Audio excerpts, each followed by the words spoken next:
La próxima familia que vamos a tratar en este curso va a ser la de los alquenos. Los alquenos, como ustedes ya saben, se caracterizan por ser productos que cuentan con menor cantidad de hidrógenos que la de un hidrocarburo saturado. Algo similar ocurre con los alquinos, y dado que su química es muy similar, vamos a tratar a ambos tipos de compuestos en esta misma clase.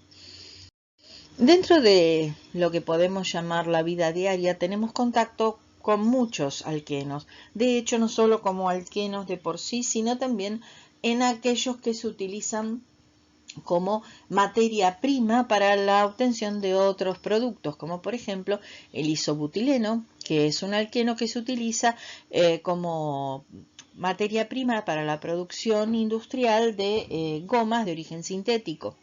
Pero también tenemos, por ejemplo, conocimiento de lo que es el estireno, básicamente en función de lo que conocemos que es el poliestireno.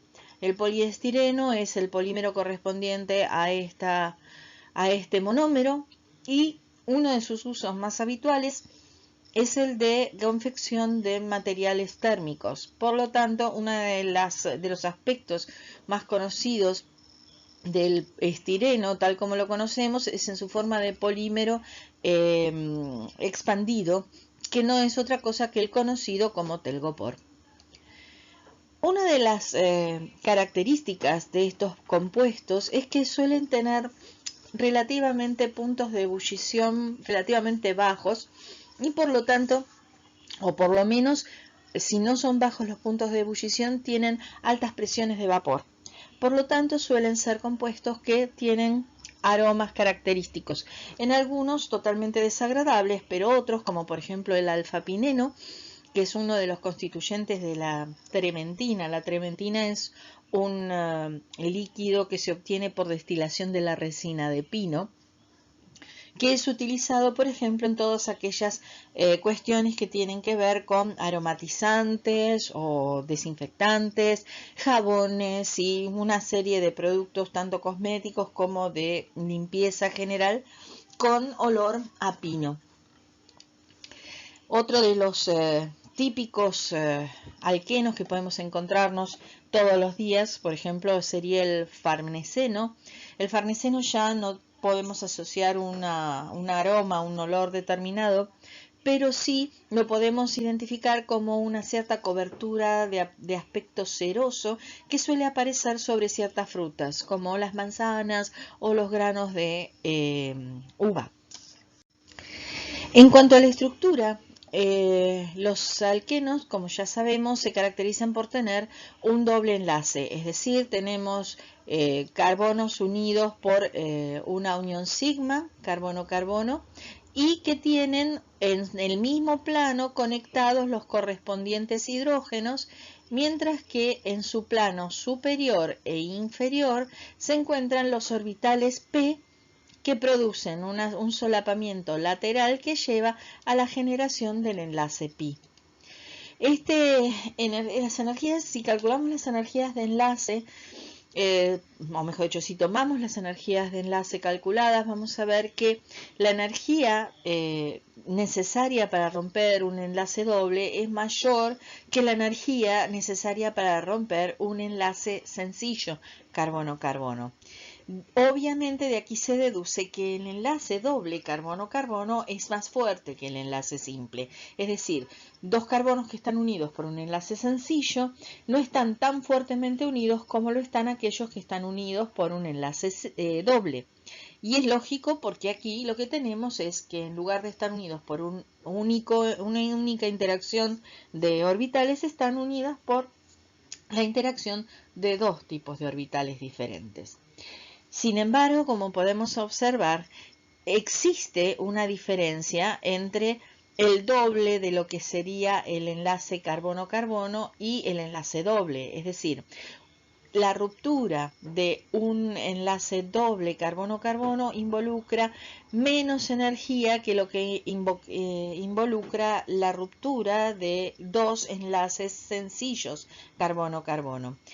Como consecuencia, lo que podemos sacar como consecuencia de este hecho experimental es que precisamente el enlace pi tiene que ser entonces más débil que el enlace sigma, lo cual ya lo habíamos deducido previamente debido al hecho de que tenemos una superposición lateral de orbitales que no es tan efectiva como la superposición frontal en los orbitales sigma. Precisamente cuando este tipo de moléculas reaccionan, suelen empezar reaccionando precisamente por la unión que resulta más débil, es decir, la que es más fácil de romper, que en este caso es la unión pi. Una de las reacciones más elementales, si uno quiere, de los alquenos es precisamente la de hidrogenación, es decir, la transformación de un alqueno o un hidrocarburo insaturado en un hidrocarburo saturado.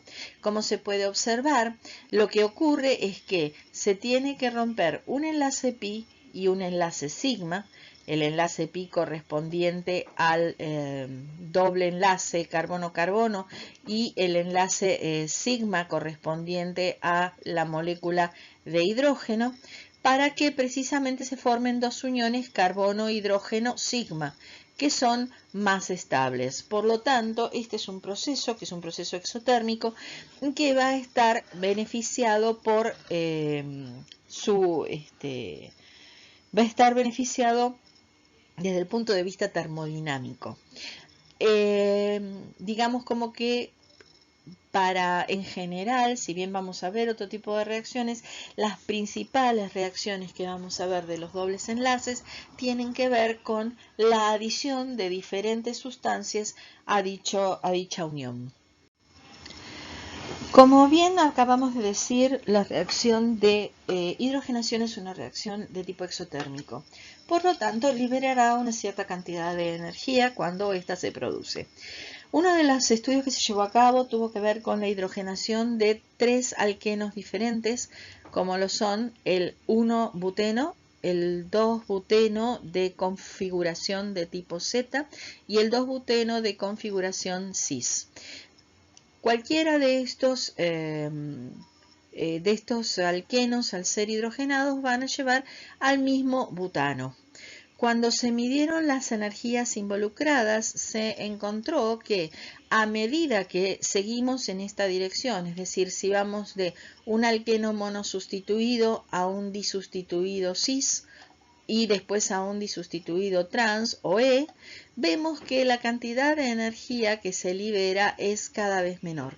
Precisamente el hecho de que el contenido energético del producto final sea el mismo para todos indica que esta diferencia que se observa debe estar en una variación del contenido energético de los productos de partida. Precisamente lo que se concluye es que existe diferente estabilidad en los alquenos y esto tiene que ver con el grado de sustitución que dichos alquenos tienen.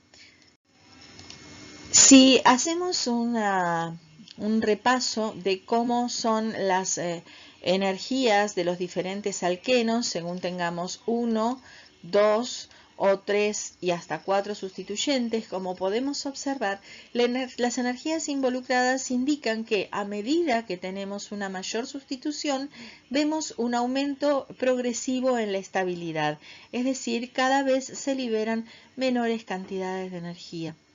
Precisamente existe entonces una regla general que lo que nos indica es que a mayor sea la sustitución dentro de un alqueno, mayor será su estabilidad.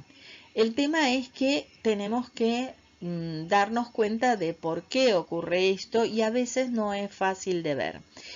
En algunos libros ustedes van a poder encontrar alguna justificación que les habla acerca de que los carbonos sp2 se comportan como carbonos atractores de electrones, ya que precisamente tienen los electrones más cerca de su núcleo y por lo tanto todos aquellos sustituyentes que actúen sobre este carbono sp2 tenderán a estabilizarlo por su efecto donor, por el efecto donor de los sustituyentes alquílicos. Pero esto todavía nos lleva a otra cuestión, que es por qué se comportan como agentes donores los sustituyentes alquílicos. Y precisamente algo de esto ya hemos visto cuando hablamos acerca de la estabilidad de los diferentes cationes y los diferentes radicales.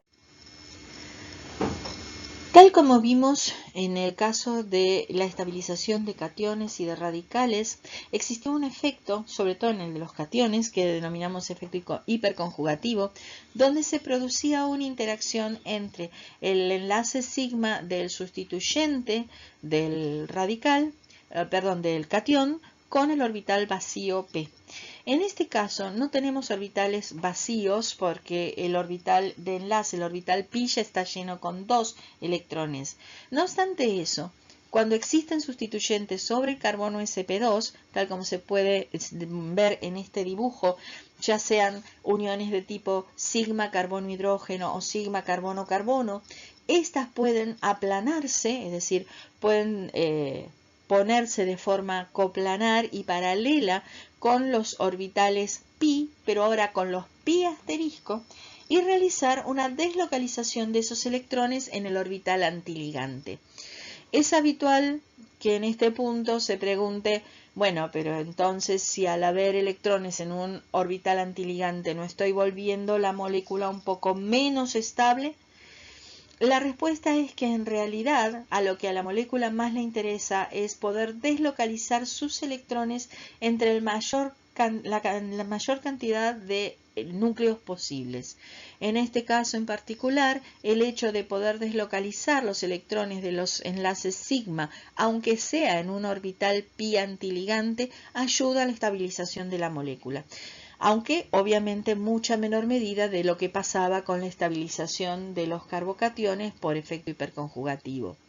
Precisamente es por esto en realidad que los alquenos, cuanto más sustituido están, son más estables, aunque la diferencia de estabilidad no es tan grande como en el caso de los cationes.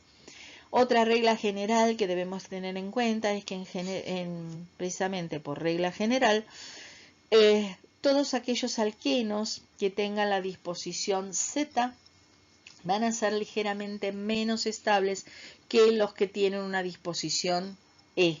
Y esto tiene que ver por lo que llamamos una compresión estérica, es decir, si los sustituyentes son lo suficientemente grandes, vamos a tener una interacción a través del espacio precisamente por el volumen que ambos tienen, ya que están forzados a ser coplanares y están los dos ubicados del mismo lado del enlace doble. En el caso de tener un alqueno trans o E, ese tipo de interacciones no tiene lugar, ya que ambos sustituyentes voluminosos están ubicados en caras contrarias, en lados contrarios de este doble enlace. Por ejemplo, para un R grande como el terbutilo existe una diferencia bastante importante que es de 44 kJ por mol. Bien, vamos a hablar entonces ahora un poco acerca de lo que es la reactividad de los alquenos. Dentro de las reacciones que pueden sufrir podemos hacer ciertas divisiones. Las más importantes, como ya dijimos, son las reacciones de adición. Dentro de las reacciones de adición vamos a ver la hidrogenación de alquenos en fase homogénea y en fase heterogénea. Reacciones de adición iónica, es decir, que están mediadas por la interacción de sustancias cargadas, dentro de lo cual vamos a ver la adición de hidrácidos, la adición de agua y también la adición de halógenos. Vamos a tener también la formación de un grupo especial de derivados de alquenos que son las llamadas alohidrinas y que provienen de también la adición de halógenos y la formación de glicoles, que son alcoholes vecinales. También vamos a ver lo que llamamos reacciones de degradación oxidativa. Las reacciones de degradación oxidativa, como vamos a ver, son reacciones que en algunos casos tienen interés sintético y en otros tienen un interés más que nada analítico, ya que nos permiten realizar determinaciones estructurales. Las más importantes que vamos a manejar van a ser las de reacciones de tratamiento con permanganato de potasio y las de ozonólisis, tanto reductiva como oxidativa. Y vamos a ver también, aunque como algo muy básico, ya que después vamos a trabajar con mayor atención lo que son la química de los polímeros, vamos a hablar algo acerca de lo que son las polimerizaciones radicalarias. Básicamente el tema de las polimerizaciones de tipo 1,2 que involucran los dos carbonos que contienen el doble enlace y lo que llamamos polimerizaciones conjugadas o polimerizaciones 1,4 que se dan en determinado tipo de dienos. Bien, empecemos entonces por la reacción de hidrogenación. Tal como ya lo habíamos discutido en el cracking, en el hidrocracking, la adición de hidrógeno en presencia de alquenos suele llevar a alcanos y a una cierta liberación de energía, dado que es una reacción exotérmica. Sin embargo, a pesar de que esto lo que nos dice es que termodinámicamente tenemos una reacción altamente favorecida, el asunto es que no va a ocurrir si no tenemos el catalizador apropiado. El catalizador lo que hace básicamente es modificar cuál es el delta G de activación de una reacción. Si la reacción directa lleva esta curva, que como vemos tiene este delta G de activación, el delta G de activación que genera nuestro catalizador ahora, como pueden ver, es mucho más pequeño. Pero como ven también, no solo se limita a bajar este delta G de activación, sino que directamente cambia completamente lo que es el camino de la reacción en sí. Es decir, que no solo vamos a tener un cambio del delta G de activación, sino que la reacción va a funcionar por un mecanismo, un camino totalmente diferente. Dentro de este tipo de reacciones de hidrogenación vamos a encontrar diferentes tipos de catalizadores. Por ejemplo, los catalizadores heterogéneos, que son los primeros que se utilizaron y quizá los que todavía se siguen utilizando en mayor medida, que suelen ser metales nobles o seminobles, de forma muy finamente dividida, que pueden estar tanto solos, es decir, pueden actuar solos, o bien pueden estar depositados sobre algún soporte, como puede ser carbón. Muchas veces se utiliza carbón activo. Por otro lado, también tenemos los catalizadores homogéneos, que suelen ser complejos de metales de transición, como el rodio o el iridio, y con ligandos orgánicos para mantenerlos en solución. Vamos a ver entonces cuáles son los distintos pasos por los cuales se produce esta reacción a través de los diferentes catalizadores. Básicamente lo que podemos decir es que en el caso de la hidrogenación catalítica de tipo heterogénea, lo primero molecular se absorbe sobre la superficie del catalizador, que precisamente debido a esa tensión interfacial lo que obtenemos es una ruptura o una disociación de la molécula de hidrógeno en dos átomos de hidrógeno, los cuales quedan adheridos a dicho catalizador también por adsorción. El paso siguiente es una absorción del alqueno sobre la superficie del metal, por lo que formación de lo que llamamos un complejo pi con los átomos del metal, es decir, los pares de electrones del enlace pi del alqueno se ubican en los correspondientes orbitales vacíos del metal de transición, y entonces lo que tenemos ahí es la formación de un complejo pi. Una vez formado este complejo pi, lo que ocurre es que se transfiere uno de los hidrógenos formando un intermediario que va a estar parcialmente reducido y que conserva una unión sigma entre el carbono, bien digo, y el metal del catalizador. Una vez que esto sucede, se transfiere el segundo átomo, dando entonces el alcano que se desprende de la superficie. A pesar de que es un fenómeno que se produce en dos etapas, es decir, se transfiere primero un átomo y luego el otro, ambos entran por la misma cara del alqueno. Cuando tenemos un proceso de este tipo es lo que nosotros denominamos generalmente adición sin, S-I-N. Esto quiere decir que la adición se produjo por la misma cara. Para que tengan una mejor idea, lo que vemos aquí es un pequeño diagrama de lo que está ocurriendo. En una primera etapa, entonces, se acercan las moléculas de hidrógeno, se disocian gracias a la energía superficial y se quedan fijas a la superficie del catalizador. Una vez que esto ocurre, entonces, se acerca el alqueno, se forma el complejo pi y en las proximidades se produce precisamente la inserción del primero de los átomos de hidrógeno con la ruptura definitiva del enlace pi, formación del enlace carbono-metal, y luego se transfiere el segundo de los hidrógenos, liberándose finalmente la molécula. La hidrogenación catalítica de tipo homogéneo, como decíamos, utilizan catalizadores formados por un metal de transición con orbitales vacantes y que tenga una serie de ligandos orgánicos que tengan posibilidad de donar electrones, es decir, tengan orbitales ocupados, y de esta forma obtenemos los complejos que forman el catalizador en sí. Este catalizador actúa en cierta manera de la misma forma básica del catalizador heterogéneo, ya que actúan precisamente acercando tanto el sustrato como el reactivo. Estos dos elementos, es decir, sustrato y reactivo, ocupan un determinado lugar en la esfera de coordinación.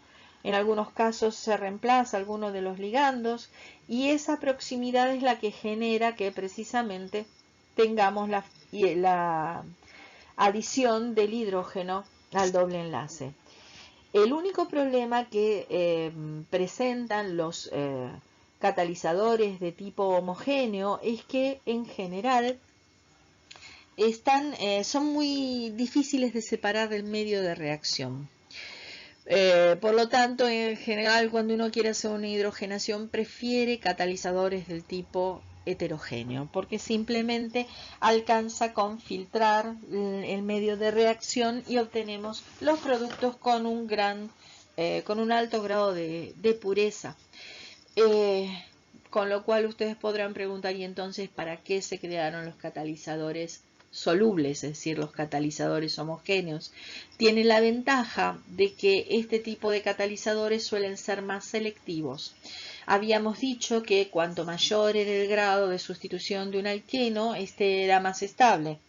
Bien, utilizando este tipo de catalizadores podemos llegar a encontrar las condiciones digamos, experimentales necesarias para que podamos, por ejemplo, hacer una hidrogenación de un alqueno terminal, es decir, de un alqueno monosustituido, en presencia de otro que esté tetrasustituido sin necesidad de que este último se vea afectado. Uno de los catalizadores homogéneos más utilizados es el llamado catalizador de Wilkinson o tris-trifenilfosfina clororrodio 1. Vamos a ver a continuación de qué manera funcionan estos catalizadores homogéneos. No es necesario que aprendan este mecanismo para ninguno de los exámenes de la materia, pero es probable que en su vida profesional o incluso en materias posteriores a esta sea necesario que ustedes utilicen catalizadores. o por lo menos vean cómo funcionan. Entonces, para que ya vayan teniendo una idea de lo que es un ciclo catalítico, vamos a ver cómo ocurre la reacción de hidrogenación en presencia del catalizador de Wilkinson. Bien, este es el que acabamos de nombrar como el catalizador de Wilkinson. Cuando se ponen en solución, lo que ocurre es que uno de estos ligandos, que es de la trifenilfosfina, es reemplazado por una molécula de solvente y en estas mismas condiciones, utilizando el hidrógeno que está disuelto en el medio, lo que tenemos es que el rodio, que es el átomo central, pasa de rodio 1 a rodio 3, incorporando los dos átomos de hidrógeno. Una vez que los átomos de hidrógeno se fijaron en el rodio, la presencia del alqueno lo que hace es desplazar a la molécula de solvente para coordinarse con el rodio, formando un complejo pi similar al que ya habíamos descrito para el caso del catalizador de tipo heterogéneo. En el paso siguiente, entonces, y todavía como rodio 3, lo que ocurre es una apertura del doble enlace para formar un enlace carbono-rodio con inserción de uno de los átomos de hidrógeno. De esta forma, entonces, ahora el alqueno en progresión, o mejor dicho, el alqueno en reacción, está unido al rodio a través de un enlace carbono-rodio, y en este punto es donde este enlace se corta para incorporar la siguiente molécula de hidrógeno, regenerando el catalizador por ingreso de una molécula de solvente, mientras que el alcano correspondiente con adición sin de los dos átomos de hidrógeno es liberado al medio. De esta manera, con una pequeña cantidad de reactivos, se logra que puedan reaccionar muchas moléculas de alqueno en la reacción de hidrogenación. Los también con productos insaturados, solo que aquí tenemos dos dobles enlaces localizados entre los mismos dos carbonos, van a sufrir reacciones de adición de hidrógeno al igual que los alquenos. Nada más que suele ser un poco difícil regular la cantidad de hidrógeno que se incorpora, sino que directamente conviene trabajar en exceso de hidrógeno para pasar directamente del alquino al alcano. No obstante esto, existen algunas formas de frenar en el alqueno, y en el caso de que esto ocurra, vemos que la adición de hidrógeno se dio los dos hidrógenos por el mismo lado, es decir, que vamos a obtener alquenos del tipo Z. Para eso se suelen utilizar agentes de hidrogenación que no son tan enérgicos como la hidrogenación catalítica, o mejor dicho, catalizadores que no son tan enérgicos como por ejemplo el paladio en carbón o el platino, etc. Uno de esos casos es el del boruro de níquel, que lo que hace precisamente es insertar uno y solo un mol de hidrógeno por cada mol de alquino, llegando así de una manera exitosa al correspondiente alqueno. La otra manera es trabajar con lo que se llama catalizadores envenenados, que son catalizadores de los heterogéneos comunes, a los cuales se les han hecho agregados de diferentes sustancias que lo que hacen es reducir su actividad. Uno de los más habituales es el llamado catalizador de Lindlar, que es una mezcla de paladio sobre carbonato de calcio, al cual se le ha agregado quinolina, que es una sustancia orgánica aromática. De esta manera, como podemos observar, podemos llegar a tener un alqueno a partir de un alquino, pero siempre será el alqueno de tipo Z.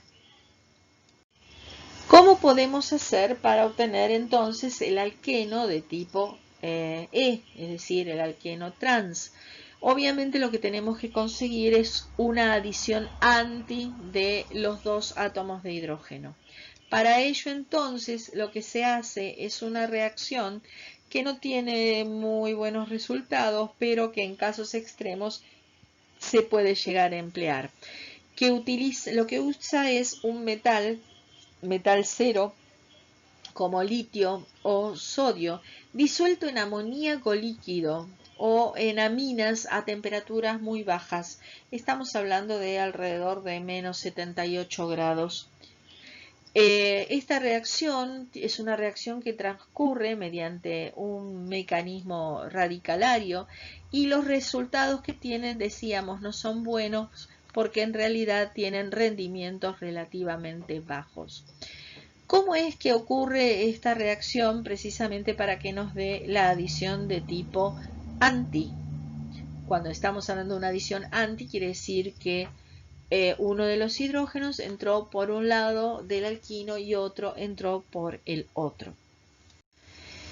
Lo que ocurre es algo como lo que les muestro a continuación. El litio, como ustedes saben, tiene un electrón que se pierde con mucha facilidad precisamente para darle la configuración de gas noble, ¿sí? Y adquiere una carga positiva con mucha facilidad.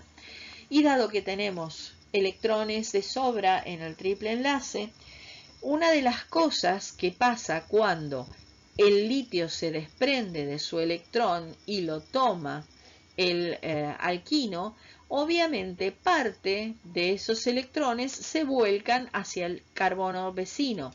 Es decir, que lo que voy a tener como resultado de esa cesión del electrón del litio es algo que llamamos anión radical.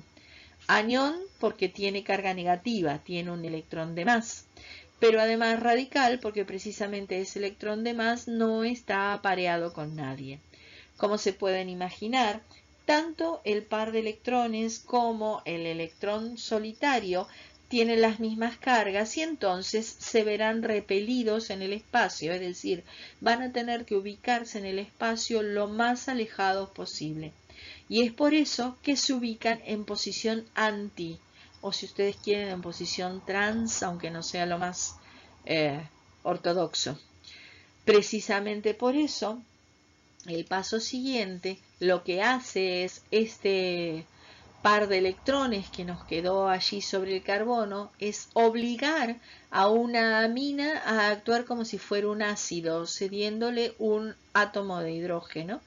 Y ahora lo que tenemos es nuestro alquino parcialmente hidrogenado y lo que nos queda es un radical en el otro carbono, el carbono vecino. Un nuevo átomo de litio es capaz de ceder a ese electrón, es decir, a ese orbital que tiene un único electrón, un segundo electrón generando un nuevo anión. En este caso es un anión vinílico, ya que es una carga negativa que está situada sobre un carbono sp2. Este anión vinílico ahora hace lo mismo que el anión radical anterior. Obliga a una de las moléculas de amina o de amoníaco a actuar como ácido, cediéndole un átomo de hidrógeno, y de esta manera conseguimos obtener el alqueno trans correspondiente.